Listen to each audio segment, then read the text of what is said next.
Pernah nggak kamu mikir kenapa Rusia selalu jadi momok yang menakutkan di medan perang? Ya bayangin aja, seolah-olah kamu mau main petak umpet di taman yang luasnya 17 juta kilometer persegi dengan musim dingin yang bikin es krim meleleh sekaligus membeku dalam sekejap. Nah, separah itu keadaannya.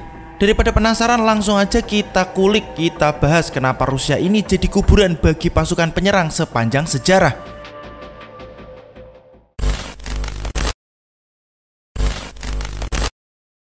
Jika ada medan perang yang paling ditakuti di dunia, itu pasti Rusia. Negeri beruang merah ini sudah menjadi arena pertempuran paling tangguh selama berabad-abad. Di sini lahir pertempuran paling dahsyat yang bikin banyak pasukan asing jadi korban. Rusia itu luas banget, lebih dari 17 juta kilometer persegi. Bisa dibilang Rusia itu kayak negara terbesar di dunia yang mencakup dua benua, Eropa dan Asia. Ya bayangin aja, kamu harus ngelintasin jarak yang super jauh plus 11 zona waktu. Di Indonesia aja cuma 3 zona waktu. Ini 11 zona waktu. Ngeri. Setiap pasukan yang mau menyerang harus melewati hutan belantara yang lebat, rawa-rawa yang luas, dan tentunya musim dingin yang bisa bikin kamu beku kayak es krim di bawah terik matahari. Musim dingin di Rusia itu bukan main-main. Suhu bisa turun drastis sampai minus dan bikin jari-jari kamu keriput. Selain itu, ada fenomena Rasputitsa yang terjadi di saat salju mencair dan berubah menjadi lumpur. Jadi, jalan jadi licin dan susah banget dilalui kendaraan atau pasukan. Rasputitsa ini sering bikin operasi militer jadi mimpi buruk, memperlambat kemajuan musuh, dan bikin logistik jadi kacau balau. Nah, lumpur aja udah bikin licin banget, ini ketambahan salju. Ya nggak kebayang aja licinnya kayak gimana. Jadi makin susah buat dilalui kan. Jadi serangan ke Rusia itu bukan cuma soal kekuatan, tapi juga soal bertahan hidup di medan yang ekstrim.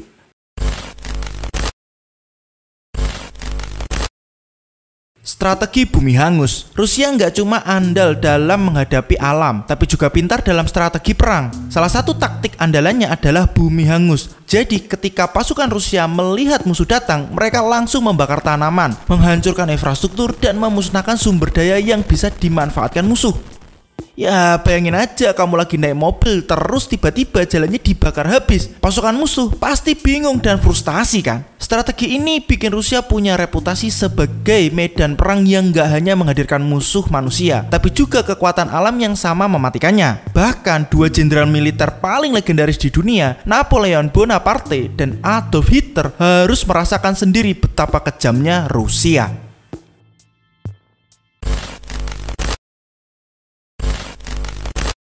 Mari kita mulai dengan membahas Napoleon Bonaparte, si kaisar Prancis yang katanya tak terkalahkan. Pada tahun 1812, Napoleon memimpin pasukan besar yang disebut Grande Army, lebih dari 600.000 tentara dari berbagai negara Eropa. Napoleon yakin banget bakal menang dengan mudah, tapi dia salah besar.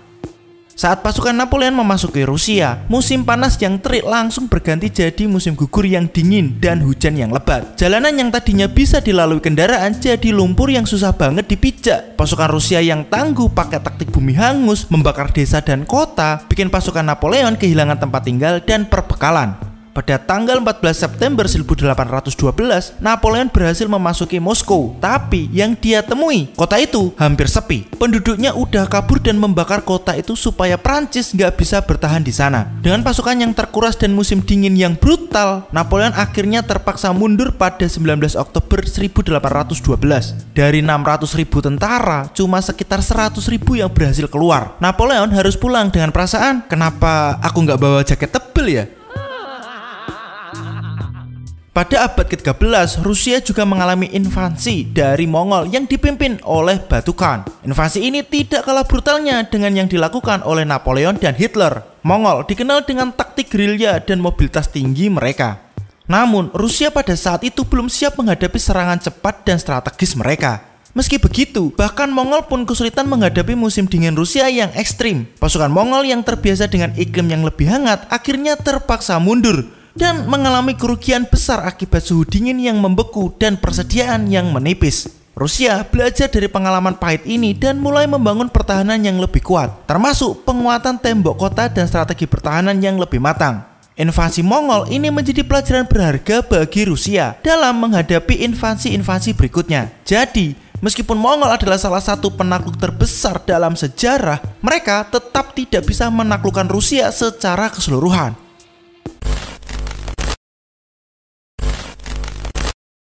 Nah, kisah selanjutnya datang dari Hitler dan Operasi Barbarossa. Lompat ke abad ke-20, tahun 1941. Adolf Hitler memimpin invasi besar-besaran ke Rusia yang dinamakan Operasi Barbarossa. Hitler percaya kalau kali ini dia bisa menaklukkan Rusia dengan cepat berkat kekuatan militernya yang modern. Awalnya, Jerman memang berhasil meraih kemenangan dan merebut wilayah yang luas. Tapi lagi-lagi, Rusia menerapkan kebijakan bumi hangus yang luar biasa. Pemerintah Soviet di bawah pimpinan Joseph Stalin menghancurkan pabrik, menyingkirkan persediaan makanan, dan memindahkan penduduk ke wilayah timur. Semua itu dilakukan untuk menghambat kemajuan pasukan Jerman. Du meine Arbeit für richtig hältst, ob du glaubst, dass ich fleißig gewesen bin. Musim dingin datang lagi dengan suhu yang membeku dan badai salju yang mematikan. Pasukan Jerman yang kelelahan dan kekurangan perbekalan harus menghadapi mesin perang yang lumpuh, senjata yang membeku, dan prajurit yang menderita radang dingin. Ditambah lagi, serangan balasan dari tentara merah membuat situasi makin buruk. Pertempuran Stalingrad jadi titik balik yang menentukan. Pasukan Jerman kalah telak, dan kekalahan ini menandai awal dari kejatuhan kekuasaan Nazi di front timur. Sekarang, Rusia nggak cuma medan perang yang menakutkan, tapi juga simbol kekuatan alam yang tak bisa diabaikan.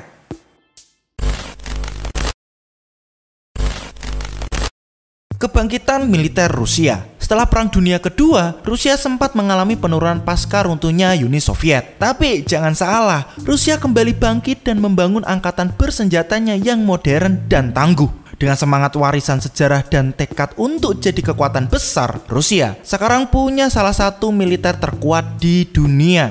Rusia dilengkapi persenjataan canggih seperti senjata nuklir, rudal hipersonik, sistem peperangan elektronik, dan kemajuan perang dunia maya.